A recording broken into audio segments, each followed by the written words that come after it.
Ya, itu gambaran tentang Hizbut Tahrir yang kami peroleh dari berbagai sumber. Saya ingin langsung konfirmasi ke juru bicara HTI, Pak Ismail Yusanto.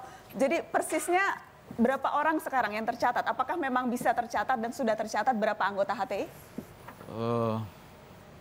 Banyak lah pokoknya. Banyaknya berapa banyak?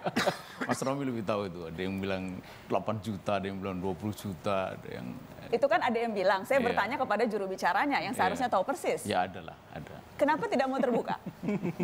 Ya ini bagian dari urusan organisasi itu. Kenapa merasa harus disembunyikan bahkan sesimpel pertanyaan berapa jumlah anggota?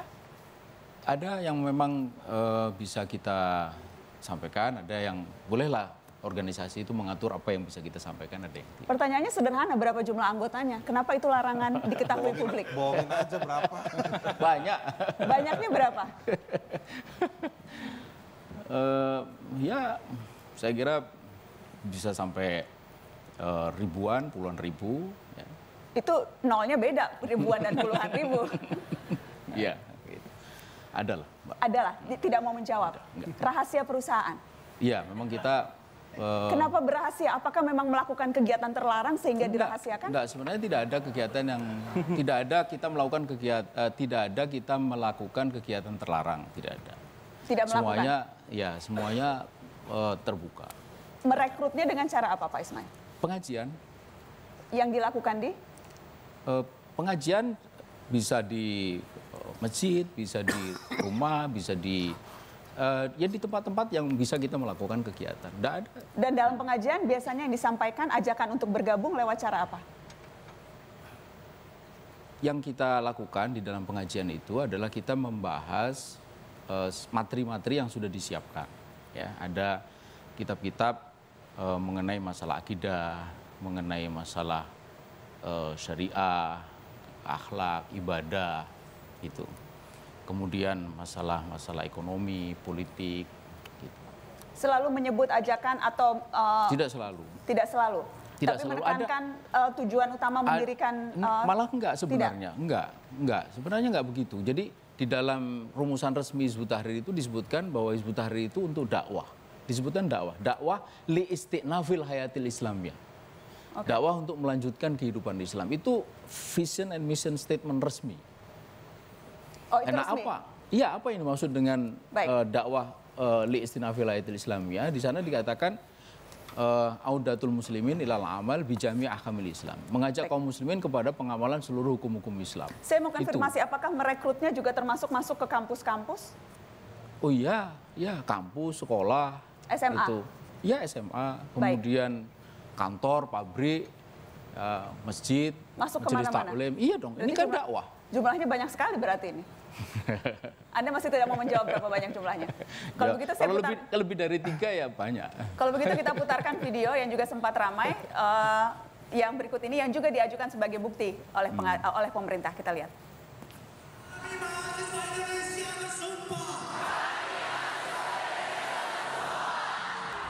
Dengan sepenuh jiwa kami akan terus berjuang tanpa lelah,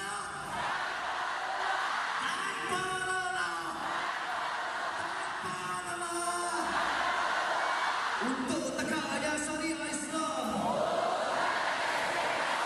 dalam naungan negara khilafah Islamiyah.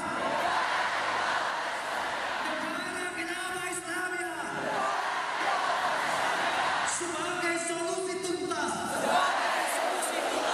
problematika masyarakat Indonesia dan negeri-negeri Muslim lainnya. Ini yang terjadi di IPB pada 25 sampai 27 Maret 2016, Simposium Nasional Lembaga Dakwah Kampus. Ya. Apakah ini pola rekrutmen yang dilakukan oleh HTI? Yang pertama itu bukan kegiatan Hizbut Tahrir. Itu saya kira penting dan itu memang ditunjukkan sebagai bukti oleh pihak pemerintah dan kita sudah bantah bahwa itu bukan kegiatan Hizbut Tahrir.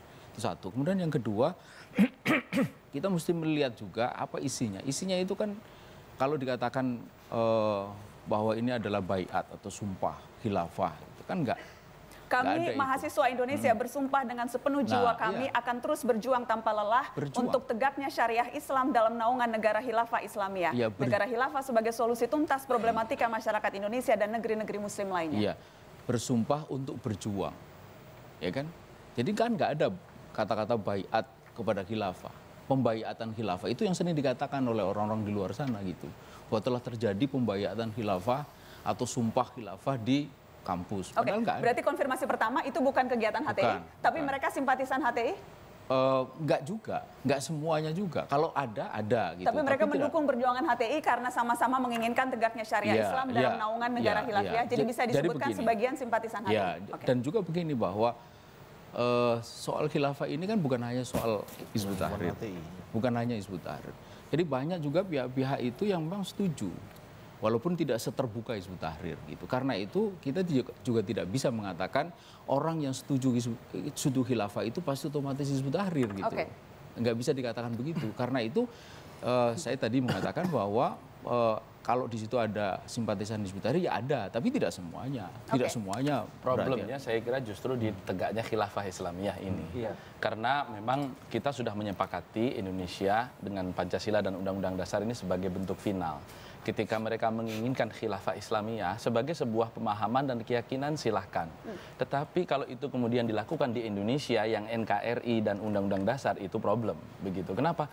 Karena ini merupakan titik temu. Sebuah titik temu tentu tidak optimal. Ada satu ayat di dalam Al-Quran, ta'alau ila kalimatin sawa' bainana wa bainakum. Jadi Rasul pernah mengajak orang Yahudi dan Nasrani, ayo kita bertemu bersama-sama dalam kalimatun sawa. Pancasila ini kalimatun sawa. Tidak akan memuaskan. Diteruskan itu kalimatun sawa. La ilaha illallah, betul. Bahwa tiada Tuhan selain Allah.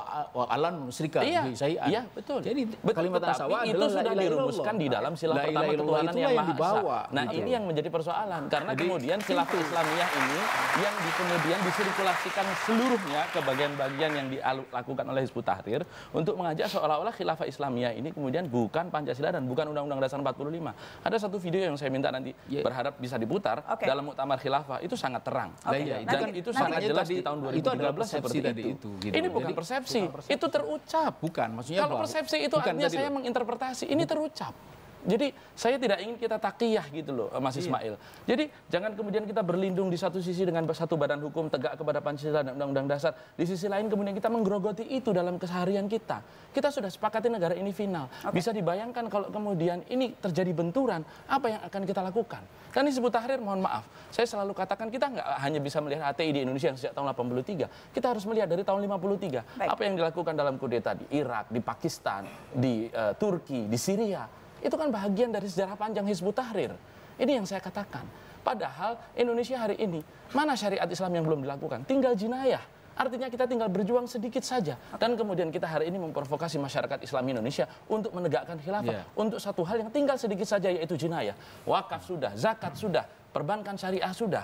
Apalagi pornografi, pornoaksi sudah. Ya, pernikahan sudah. Korupsi masih banyak. Korupsi masih banyak. Kita mesti konsentrasi kepada itu. Saya kasih kesempatan. Jadi menurut Anda ini memprovokasi. Bagaimana yang dilakukan? Soal legal, formal, yuridis, Prof. Yusril ahlinya. Tapi saya tidak ingin kemudian berkonsentrasi kepada teknis legal formal. Mas Romi bilang bahwa ini istihadiyah. Kalau istihadiyah itu watak dari istihadiyah. Saya setuju bahwa ini bukan usuluddin tapi furuddin. Ya ini istihadiyah. Nah watak dari istihadiyah itu kan pasti ada perbedaan. Gitu. Nah pertanyaannya boleh nggak ada perbedaan? Boleh, ya. Sangat boleh. Kalau boleh perbedaan, tetapi boleh ketika yang kemudian diganggu itu adalah Pancasila dan Undang-Undang Dasar, itu yang menjadi soal. Ijtihadi dalam soal pemahaman terhadap wajib tidaknya doktrin khilafah. Nah itulah yang saya sebut. Karena Imam An-Nawawi, Imam Al-Mawardi, Imam Ghazali mengatakan yang sama. Tetapi problemnya ketika itu diterapkan di Indonesia, say no. Kira-kira begitu, Mas Ismail. Nah, sebentar. Ini saya belum. Kita dengarkan dulu, Pak Ismail, silakan. Nah, iya.